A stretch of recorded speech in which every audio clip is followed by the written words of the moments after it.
Welcome to the Hot Rod Podcast with Ron Foreman and Brady Wright. We're the guys who eat, breathe, and live cars. Ron is the president and founder of the Rat Bastards Car Club and a longtime builder of awesome hot rods. Brady is the founder of the Idaho State Hot Rod Hall of Fame, a producer of car shows all across the Northwest, and the builder of the only rat rod ice cream truck in the state. Hey, it's Brady Wright. This is the Hot Rod Podcast, show number 501. My co-host Ron Foreman is not going to be here tonight. He's having a little family issue. His wife is not feeling well, so he's playing nursemaid, and you and I get to have some fun with an interview. This is going to be the first in our series. We're talking to car clubs all across Idaho and Eastern Washington about their premier event that typifies their club, that makes their club what it is. And our first guest is Brent Lundquist from the North Idaho Rat Rods and Kustoms. We're going to bring him right in right now. As mentioned, our guest tonight is Brent Lundquist. Brent is the, president of North Idaho Rat Rods and Kustoms Car Club. He's also the owner of Mufflers Plus in Post Falls, Idaho, a marvelous place that hot rodders here know well. And also the driving force behind King Shit Customs, which has been showing up on YouTube now and is, I'm sure will continue to be there. So how's everything going? Good. Cool. Well, this is the first in our series. We got a whole number of clubs from North Idaho and Western or Eastern Washington and the surrounding communities. And we're going to start talking about car clubs and special events. And I think it's fair to say that no matter where you are in the country, if you're part of a car club or you just like car shows, there's at least one event that every car club does that is their kind of signature event. It's the thing that says, this is what our club is all about. And it's the one of all of the things that you do, whether it's a cruise-in or a car show or a trophied event or, work parties, shop days, whatever it is, that's the thing that if somebody was thinking about the North Idaho Rat Rods and Kustoms, what would you want them to know about the club? And what is your signature event that everybody needs to go to? Ours is our New Year's Day cruise. Everybody thinks that we're crazy because half our cars don't have windows in them, and we go out on New Year's Day and go cruising. And so that's our big one. Is not anything for sissies. It's generally a reasonably chilly event. I've been to that cruise a couple of times, and it actually is a lot of fun. Tell us about when did you get it started, and what was the thought? So we went back. The way we started it is originally I was into 4-wheel drives. Every New Year's we did the hangover run.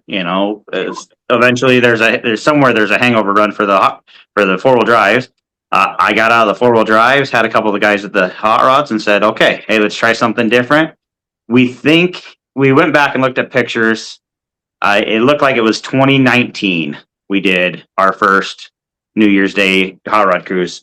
40 degrees out that day. We had 21 cars, and we went from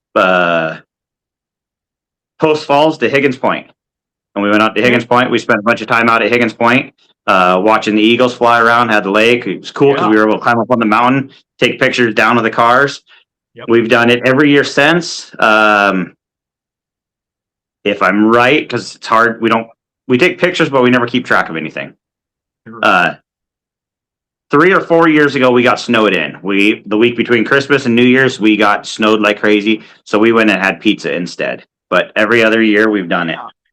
Yeah, in fact, I remember that year. I think that was the first year that we moved over here. I think it was 2020, the winter of 2021. I'm pretty sure that something like that. Yeah, that's been the most snow we've had for quite a while. Last several winters have been really light, but yeah. Well, now, and I remember the first one that I went on when we came over here was, I think you went on it might not have been the New Year's run. It might have been the Christmas cruise, because you went up to Rathdrum and through the town over there. Everybody decorated their cars up with lights and stuff. Yeah, that was just Rathdrum Day cruise. Yeah. Right. Yeah. Well, then, so do you remember how many cars? You might have said it, but I was trying to focus on the signal here. Do you remember how many cars you had that first year? First year, I think we had 21. Pretty good. It was nice out. We had, it was our first year. We never really planned on anything. We got in. We always wait. One of my members, Brent, he does the polar bear plunge every year. So we wait he does the polar bear plunge, and then he goes home, gets in his car, and comes in and does the cruise with us. He doesn't do the Speedo or something. Yeah, I don't ask on none of that. We don't want to know that one. But we did it, so we thought, oh, I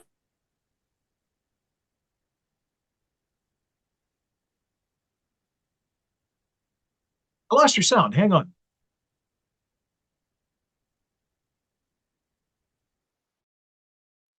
I got you. Am I back? You're back now. Okay. So we did it, and okay, we did our New Year's cruise. Went out to Higgins Point. Right. Had a great time. It was 40 degrees out there. We hung out for an hour and a half. Thought we were having fun. Like, oh, well, we should be able to run back and get hot chocolate, coffee, or something. Yep. Everything was closed. We did not think about New Year's Day. Everything was closed. Of course. Next year we did some more planning.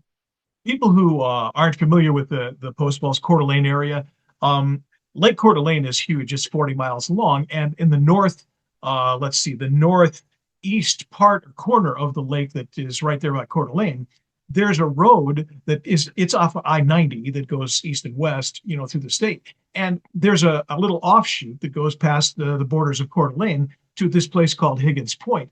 And it's kind of a dead end in the little service road that goes up there. But what happens there in the fall and in the spring, but especially in the fall and later in the fall, there are hundreds maybe of eagles that cruise that area because the fish are in there and they love that. And I mean, people come from all over the place to take pictures of these magical birds, and it's really pretty spectacular.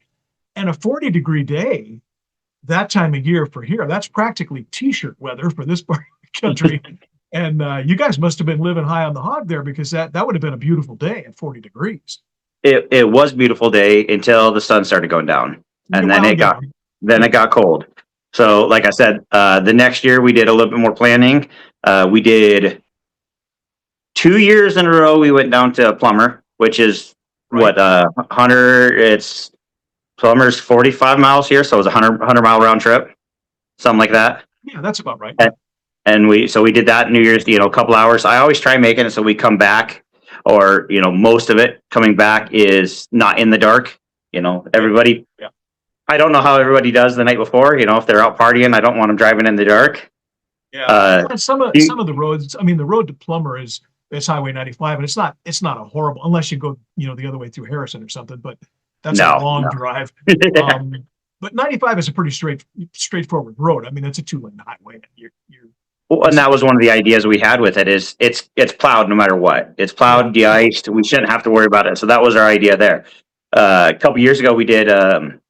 We got in with the Rat Shit Crazy guys. They helped us, and we went to Rosalia, one of the bars down in Rosalia. Yeah, that was a blast. It was a fun drive. It was another gorgeous day. Weird for our weather until we came home. We came home in fog so thick that you could see about 20 feet in front of us. And it was a long drive. Those are stories. Those are great stories. Now, and let me ask you, part of what we're talking about is, why this is a signature event for your club and what you hope to accomplish with it and all that. Let me take a quick break for sponsor. We'll talk about that when we come back. Fair enough? Yep.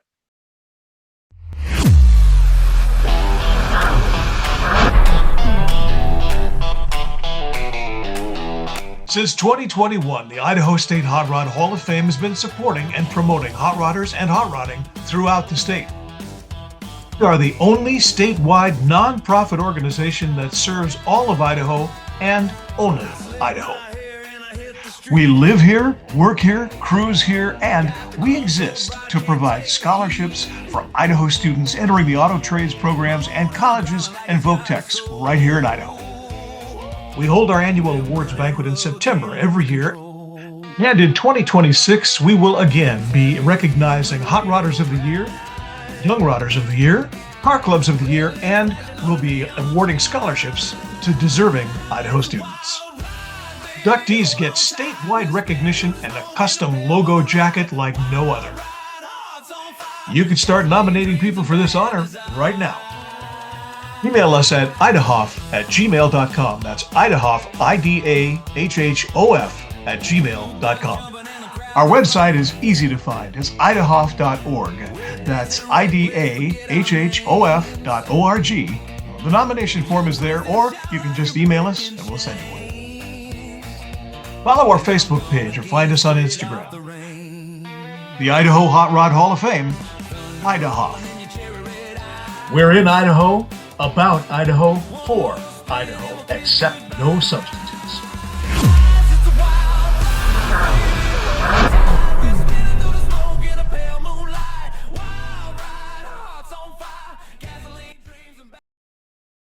So, like we were talking about on the other side, Brent and his club have an event that they've been doing, for a number of years now. 2019, I think you said, was the first one.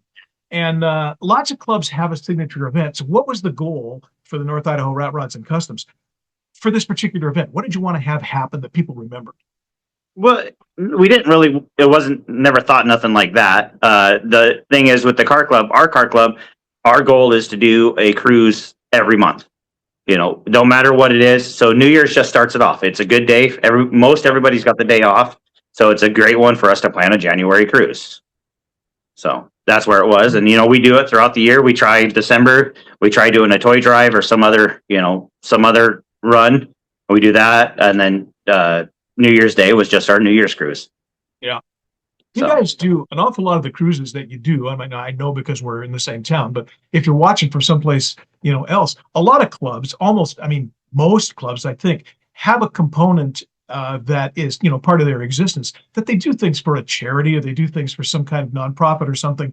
We're big on scholarship funds and things here, but there's also a lot of clubs support animal rights or, companion animal center here in Coeur d'Alene, for example, or things like that. How about you guys? I mean, do you have a focus in that race, or are each of your events about something different, or what? Well, probably closer to something different. So what we do is we like to give back. So a few years ago, we did a car show. We gave back to, we did a car show. Actually, it was my uncle's girlfriend had a double lung transplant and needed some money for medical bills. So we did a car show and a benefit for her. A couple years, same thing. A few years ago, we had a guy, Chris was one of the guys that follows our car club really well, hangs out with us. He hit a bear here on 95 and had a lot of medical bills. We did a car show. We donated all the money back to, donated a bunch of money back to him. So we do it. We try giving it to somebody in need that year more than, this community here, that, this program here. We give it to somebody in need. Midshifters, one of the midshifters had a house fire last year, the year before, and we donated money to help them. Yeah. So in fact, we're going to talk to Rochelle from the Midshifters here a couple of shows away. So we'll find out her take on her club. But that's one thing I've noticed. I spent a lot of time in the Pacific Northwest, and a lot of the clubs over there do similar things. But it's kind of an identifying factor with almost all car clubs, aside from just enjoying the cars and doing the cruises and stuff like that. The idea of giving back to the community in one way or shape or the other, or helping somebody in need, that seems to be an identifying theme. Almost all of them have some component of that. The Rat Bastards themselves, one of our whole mantra is, tell me what you need, we'll do a car show for you, and we'll give you all the money. I mean, it's not only us. I mean, I think everybody does that to a certain extent, and should. It's one of the things that draws people to the clubs. Oh yeah, and it's something we're good at. We all know how to put on a car show, and we have our stuff. We're not doing it for a personal thing. Community helps us put a car show on, so let's help the community with the money. So what have you got coming up in 26 here? I mean, what's anything new going to happen? Are you going to do some of the same things, or have you got new groups or new people you're going to help, or how's that looking? Well, as of right now, we don't have anybody in need of money, which is always a good thing. I'd rather have that than have somebody, a bunch of people need it. Sure. But we haven't had anybody reach out to us or any, local guys do that. It's still early in the season. We have our car show, our Taste of Rathdrum car show is August 8th this year.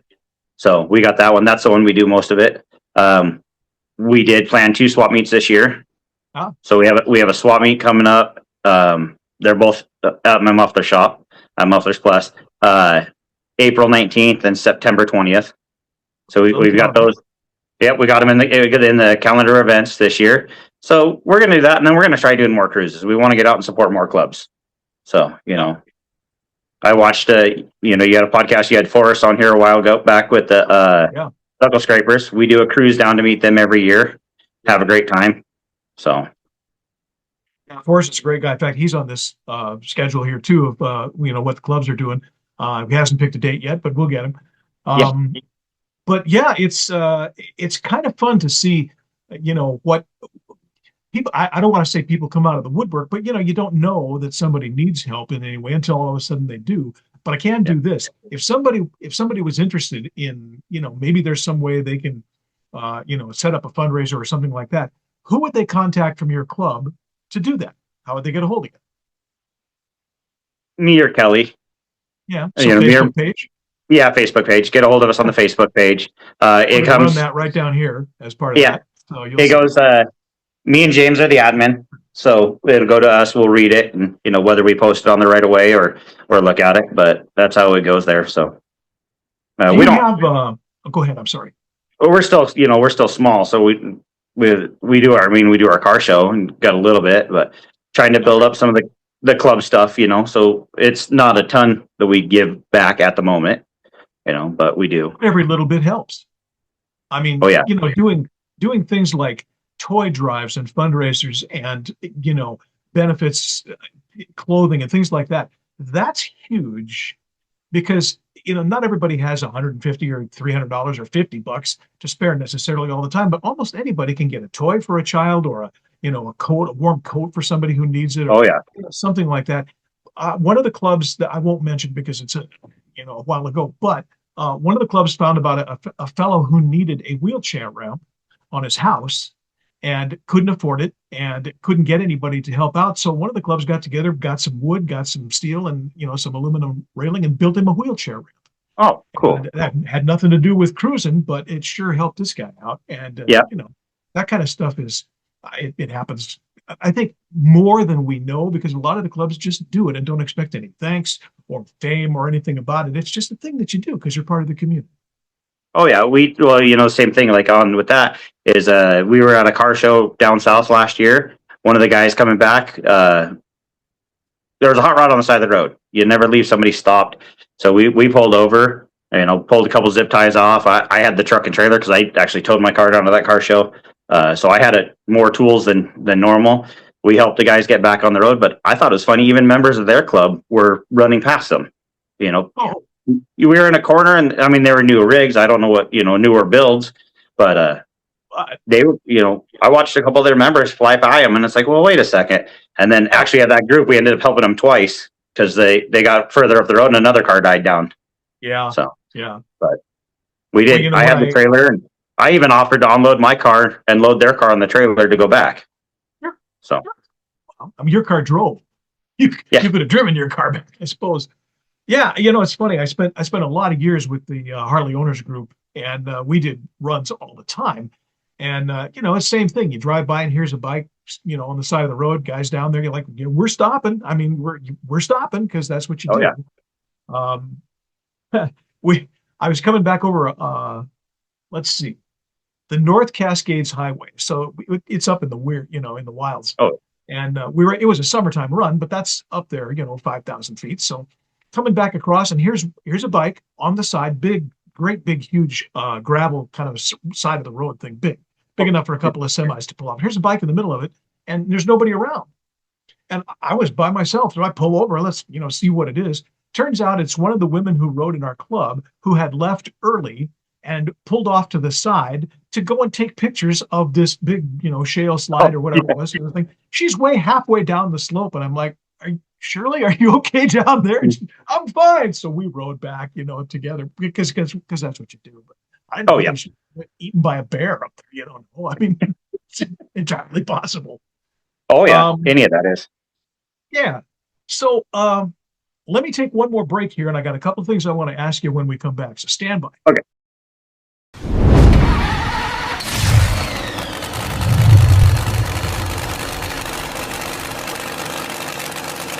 There's a great new family-oriented nonprofit car club in Idaho. We're the Rat Bastards, and we want you. Welcome all hot rods, 1969 or earlier, and orphans. and the rough is enough. Rat bastards. Real steel and iron hot rods. We are the Rat Bastards, and we want you. We're all about old school hot rods and rat rods. We get together, help each other build, and cruise like crazy. Because that's the way car clubs are supposed to be. Join us for cruisings all over Idaho and Washington. Joining the club is easy. A bunch of rat bastards. Contact us through our club Facebook page or come talk to us at any event. We have cruisings on the first and third Saturday of every month. Check out our Facebook page for information. Email us at ratbastardsidaho@gmail.com. Rat bastards! We're charter sponsors of the Idaho State Hot Rod Hall of Fame and the Hot Rod Podcast. Rat bastards. Rat Bastards. And the rough is enough. It's not what you buy, it's what you build. It's not what you buy, it's what you build. It's not what you buy, it's what you build. It's not what you buy, it's what you build. It's the most fun you can have with your clothes on. It's the most fun you can have with your clothes on. The most fun you can have with your clothes on.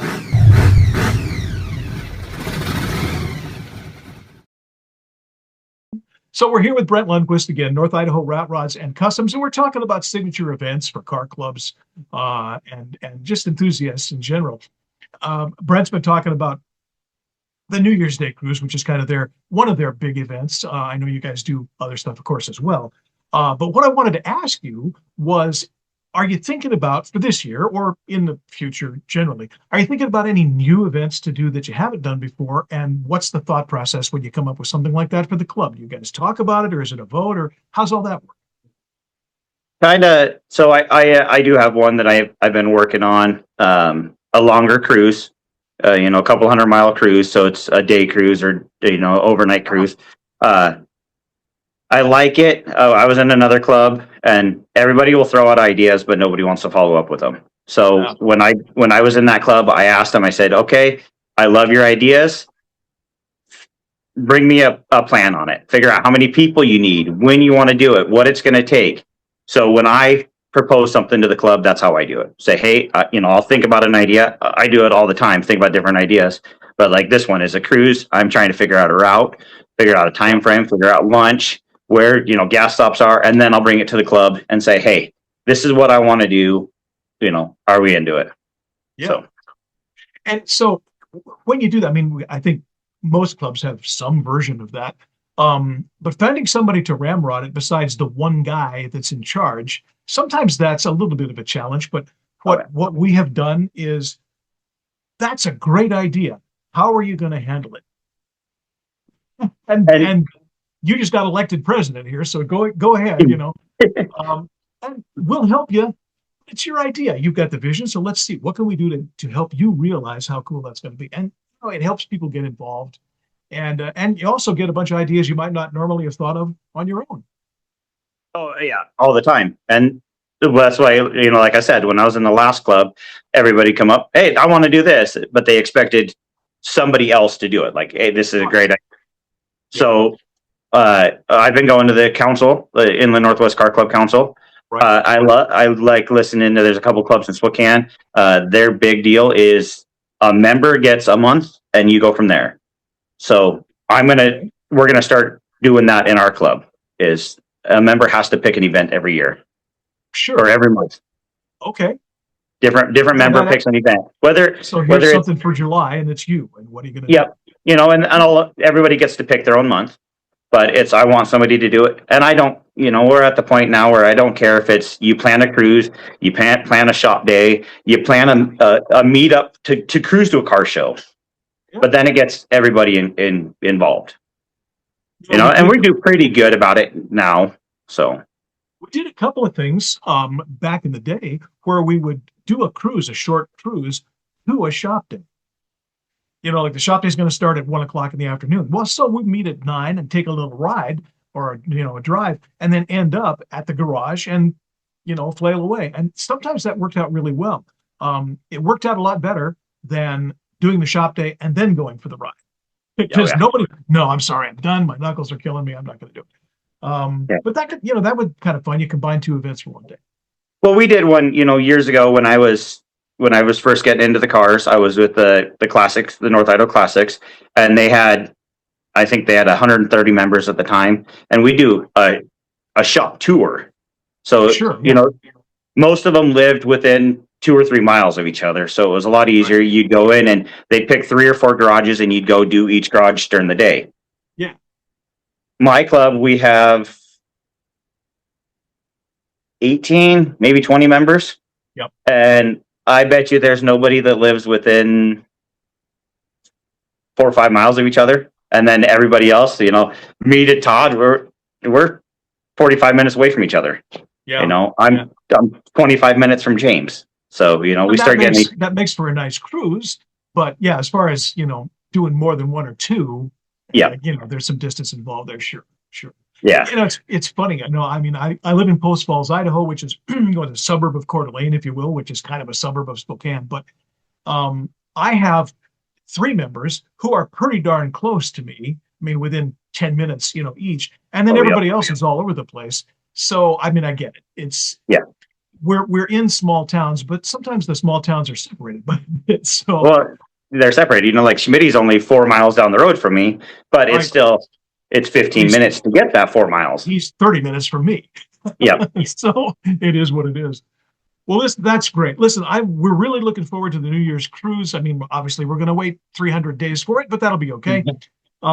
In the meantime, I know you got stuff coming up. We've had the Facebook page link down below us here, and the ways for people to get a hold of you. If they've got things that might be, you know, advantageous for you guys to help them with as far as charities and things, all that information is below.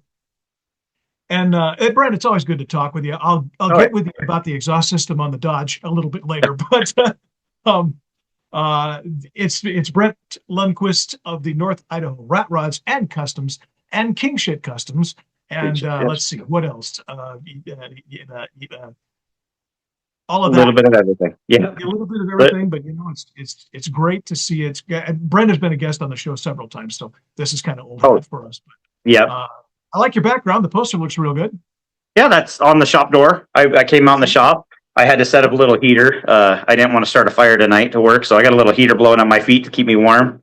But I've got the Model T sitting right next to me, and I've got the banner behind me. So, all right.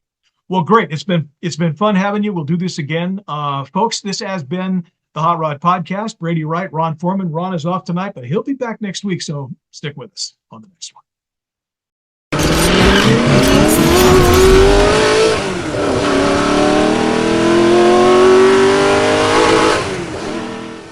That's it for this episode of the Hot Rod Podcast.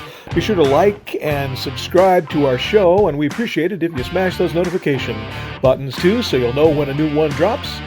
For Ron Foreman, I'm Brady Wright. This has been the Hot Rod Podcast. We'll see you on the next one.